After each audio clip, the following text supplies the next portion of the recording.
Thank you for staying tuned.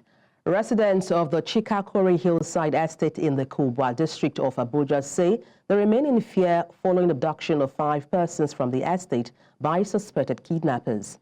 News Central TV paid a visit to the estate where residents say the abductors forced their way into the residence of the victims, kidnapping a family of 4 with their neighbor during the attack. We now have our correspondent on standby, and that's Joshua Imarayi, to speak more about this. Joshua, good morning. Glad to have you join me. But before then, we'll take this report and then we'll speak to our correspondent. Memory of the attack on Chikakore Hillside Estate is one he wishes to forget soon. As a security guard for the home targeted by bandits in the Buhari Area Council of Abuja, Kabir says that the incident occurred in the dead of the night. He dismissed the claims by the FCD Police Command, which says that the suspected kidnappers, disguised as members of the local vigilante, as false and a misrepresentation of the true event. The time that I want to come outside, I just see person, he don't already climb to the gates. And I quickly through to the door. I want to open door, come outside. When I open to the door, and I just see him, he don't already jump to the inside. How was he dressed? What was he looking like? He was covering his face. Really? Yes. So what was he holding? What kind of weapon was he holding? You holding gun for him back like this. You holding gun. How many were there? When he was entering inside, you try to open the small door. When you open the small door, the remaining, you just do hand for them. Make them enter, make them come. Speaking to a relative at the home where bandits abducted residents, he describes the number of those abducted and still in captivity.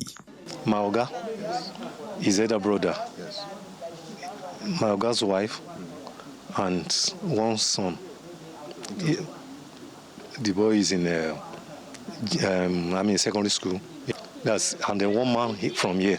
The chairman of the estate says that a similar incident had occurred at the suburb 2 years ago and blames the absence of a police station in the area as encouraging the suspects. We don't have any division apart from a Biazi police station where we have the DPO. And there was a time we built a police post.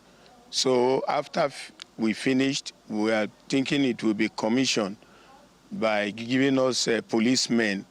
But up till now, the place has been there like that, empty. For residents of the Chikakore Hillside Estate in the Federal Capital Territory, normalcy has been disrupted. Many say they can no longer sleep with both eyes closed as the recent incident has brought fear to the entire community. In Abuja for News Central, I am Joshua Imarayi. And for context, let's join our correspondent, and that's Joshua Imarayi, to speak on this. Joshua, good morning. What more can you tell us about this attack? Well, good morning, Adibola. Well, the situation, the incident that happened in that territory is rather disturbing incident, and now become a trend for residents who are experiencing south of that community. Why am I saying this? Because this is not the first time this is happening. They gave an instance where it happened 2 years ago. We had experienced a like incident in that same domain. And that place particularly is the aspect of Abuja. That is the Kubwa community that serves as a boundary to, I think, the United States. But that notwithstanding, that place has experienced the first year. You recall, if I showed you back to sometime last year, or beginning of this year rather, where there was an explosion in the Chikakore community. That community is a boundary community to Chikakore community. These two communities share boundary and are likely to experience the same thing that happened in that area. So now that place is now seeing a trend of such kind of attack and bandit explosion. It is becoming a recurrent issue, and I think that the government needs to postpone the situation and ensure that checks and balances are put in place to ensure that such incidents will not happen again. Because now the absence of a police station in that community is actually an alarming issue for residents who can't sleep with their 2 eyes closed.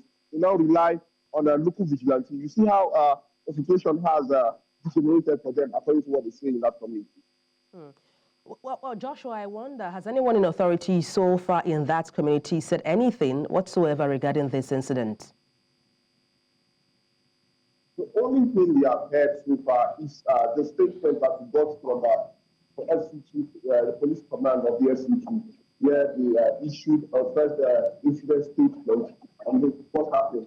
And based on what we heard from the report, there are discrepancies about the police needs to address, because this is not the first time it's happening that the police will issue a report or issue a statement, and at the end of the day, it gets to hear differently from the first the people who saw it first, the eyewitnesses, those who witnessed it first, and those who had the real-life experience of how it happened. We've seen discrepancies, and I think the police need to address that, because it is now becoming a trend also. We have the police to say a thing, and we get to see another thing. Like this incident particularly, the police said that the family of 4 was kidnapped and the neighbor injured. But when we got there, we heard from the security guard that the family of 4 was kidnapped, yes, but however, a neighbor was kidnapped also alongside the family of 4 who was kidnapped. What happened was that the neighbor who heard noises from his compound tried eavesdropping and peeping. In the process, he was caught and taken alongside. When they asked who he was, where his house is, he took them to his house and they saw his wife. Guess what happened? His wife was headbutted with the gun. And now the wife is in the Kubwa Community Health Center. They are receiving treatment as we speak. So you can see the information gap and some discrepancies and some suspected cases of information distortion is gaining trends, and I think police need to check that also. Joshua, following the abduction of some residents from this community, I imagine how other community members or residents are taking in all of this. How are they reacting or responding to these incidents?